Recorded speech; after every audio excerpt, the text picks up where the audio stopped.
اللہ تعالیٰ نے عام طور پر انسانوں کو دو مختلف مزاجوں پر بنایا ہے، ایکسٹروورٹس، انٹروورٹس۔ کچھ لوگ ہوتے ہیں کہ جو باہر کی دنیا سے انہیں زیادہ دلچسپی ہوتی ہے، کچھ کھیل کود میں، سیر میں، باغ، یہ وہ، باہر کی دنیا سے ملنا جلنا، لوگوں سے ملیں گے، وہ پبلک میں ہوں گے، مجلس میں ہوں گے تو زیادہ چہکیں گے، زیادہ خوش ہوں گے۔ کچھ لوگ برعکس مزاج کے ہوتے ہیں، وہ دروبین قسم کے لوگ ہوتے ہیں، انٹروورٹس۔ وہ اپنے خیالات ہی میں مگن رہتے ہیں، غور و فکر کرتے ہیں، سوچ بچار کرتے ہیں، انہیں تنہائی زیادہ پسند ہوتی ہے، تنہائی میں وہ زیادہ خوش رہتے ہیں۔ تو یہ ایکسٹروورٹس اور انٹروورٹس دو مزاج ہیں بنیادی طور پر، اللہ تعالیٰ نے بنائے ہیں مختلف مزاج جو ہیں۔ اور ایک ہوتی ہے تیسری ایک کیفیت کے، جس میں یہ دونوں چیزیں بڑے توازن کے ساتھ ہو، ایمبیورٹ۔ یہ بہت شاذ ہوتا ہے، بہت شاذ ہوتا ہے، بہت کم لوگ ہوتے ہیں دنیا میں کہ جو واقعتاً اس میں توازن قائم کر سکیں، یا ادھر کا رجحان ہوگا یا ادھر کا رجحان ہوگا۔ تو جو یہ انٹروورٹس ہوتے ہیں، جو غور و فکر کرتے رہتے ہیں، ان کے اندر جو ہے وہ یوں سمجھیے کہ فطرت کی جو اصل حقائق ہیں وہ کچھ زیادہ محفوظ رہتے ہیں ان کے غور و فکر کی وجہ سے۔ پھر وہ کائنات کے بارے میں بھی سوچتے ہیں، تو اس کائنات کی تمام آیات الہیہ بھی گویا کہ ان سے ہم کلام ہوتی ہیں، اشارے کرتی ہیں۔ یہ وہ لوگ ہوتے ہیں کہ جن تک گویا کہ وہ حقائق از خود روشن ہو چکے ہوتے ہیں ان تک، کہ جیسے ہم نے سورہ فاتحہ پڑھتے ہوئے کہا کہ کچھ لوگ ہوتے ہیں اپنی فطرت سلیمہ اور عقل سلیم کی رہنمائی میں یہاں تک تو پہنچ گئے کہ اللہ کو پہچان لیا، آخرت کو پہچان لیا، یہ بھی سمجھ لیا کہ اللہ ہی کی بندگی کرنی چاہیے، کیسے کریں یہ پتہ نہیں، اہدنا الصراط المستقیم۔ اب وہ راستہ مانگتے ہیں کہ ہمیں راستہ دکھا۔ یہ صدیقین ہوتے ہیں، اور ان کی شان یہ ہوتی ہے کہ جیسے ہی کسی نبی کی دعوت ان کے کان میں آتی ہے وہ ایسے لپک کر قبول کرتے ہیں کہ گویا کہ منتظر بیٹھے تھے، جیسے کوئی شخص وضو کر کے بیٹھا ہوا بس اذان کی آواز آئے اور میں چلوں، اتنا ہی ہوتا ہے۔ اسی لیے حضور نے فرمایا ابو بکر رضی اللہ تعالیٰ عنہ کے بارے میں کہ میں نے جس کے سامنے بھی ایمان کی دعوت پیش کی اس نے کچھ نہ کچھ توقف ضرور کیا، سوائے ابو بکر کے ایک لحظے کا توقف نہیں کیا، گویا کہ وہ تو تیار بیٹھے ہوئے تھے۔ البتہ جو ایکسٹروورٹس ہوتے ہیں وہ چونکہ ان کی توجہ نہیں ہوتی حقائق کی طرف، وہ دنیا میں مگن ہیں، کھیل کود میں ہیں، شکار میں ہیں، کشتیوں میں ہیں، ہنسی مذاق میں ہیں، گفتگوؤں میں لگے ہوئے ہیں، تو انہیں کچھ زیادہ غور و فکر کی ان کے اندر جو ہے طبیعت کے اندر اعلان نہیں ہوتا اس کا، لہذا انہیں دیر لگ جاتی ہے نبی کی دعوت کو سمجھنے میں، اس کی طرف متوجہ ہونے میں۔ لیکن یہ ہے کہ جب ان کا توجہ ہو جاتی ہوتی بھی عام طور پر جذباتی انداز میں ہوتی ہے، لیکن جب ان کی توجہ ہو جائے جذباتی انداز میں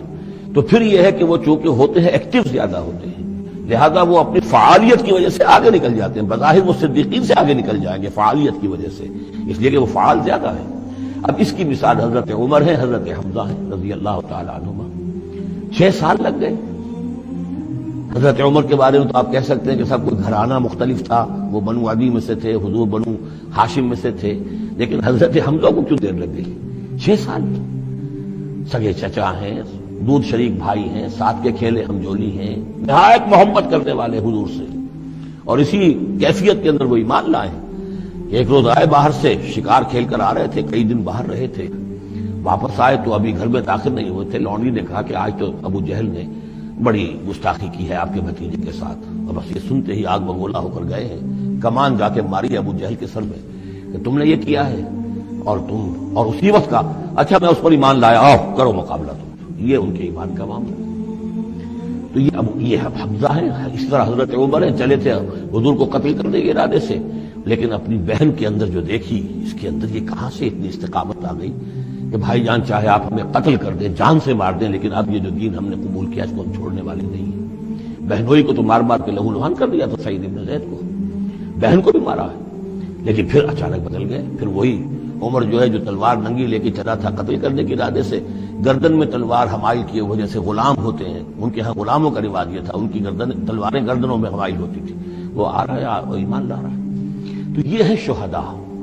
صدیقین اور شہداء۔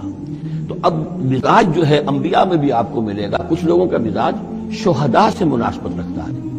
حضرت اسماعیل کا آپ نے سنا ہوگا، یہ واقعات قصوں میں آتے ہیں، وہ شکار جیسے کہ حضرت حمزہ کی کیفیت ہے، وہ نکل جاتے تھے۔ حضرت ابراہیم 2 مرتبہ گئے ہیں، ملاقات ہی نہیں ہوئی، اس لیے کہ وہ اپنے شکار پر نکلے ہوئے تھے۔ اس طرح کا معاملہ حضرت اسماعیل کا تھا۔ حضرت موسیٰ بھی جلالی مزاج کے آدمی تھے، ایک آدمی کو مکہ مارا ہے اور اس کی جان نکال دی ہے۔ حضرت ابراہیم وہ دوسری قسم، وہ صدیق النبی، ان کے مزاج جو ہے وہ اس نوعیت کا، صدیقیت کے ساتھ مناسبت رکھنے والا۔ تو نبوت تو ان کو بھی ملی، نبوت ان کو بھی ملی، لیکن مزاجی فرق کی وجہ سے ایک صدیق نبی ہے اور ایک رسول نبی ہے۔ اس لیے کہ رسول کے ساتھ جو لفظ مناسبت رکھتا ہے وہ شہادت ہے، تمام رسول شاہد بنا کر بھیجے گئے ہیں۔ یہ جو کار رسالت ہے، تبلیغ اور اتمام حجت، اس کے اندر تو عمل کا پہلو زیادہ ہے، اور اس میں پھر شہداء زیادہ نمایاں ہوتے ہیں، تو رسولوں کے لیے تو ہے ہی یہ، یا ایھا النبی انا ارسلناک شاہدا ومبشرا ونذیرا وداعیا الی اللہ باذنہ وسراجا منیرا، اور جیسے کہ ہم نے پڑھا وکیف اذا جئنا من کل امۃ بشہید، تو رسولوں کے ساتھ مناسبت لفظ کی جو ہے وہ شہادت کی ہے۔ تو گویا کہ شہداء کا مزاج رکھنے والے جو نبی ملے وہ رسول النبی ہیں، اور صدیقیت کا مزاج رکھنے والے جن کو نبوت مل گئی وہ صدیق نبی ہیں۔ تو حضرت ابراہیم انہ کان صدیقا نبیا، وہ تو ہم پڑھ چکے تھے، اب آگے چلیے۔ ابھی اس موضوع پر مزید گفتگو سورہ حدید میں چل کر ہوگی۔ اولئک ھم الصدیقون والشہداء عند ربہم، اس کے جو دوسرے رکوع کے آخر میں یہ آیت آئی ہے، تو وہاں جا کر انشاءاللہ اس کے سلسلے میں مزید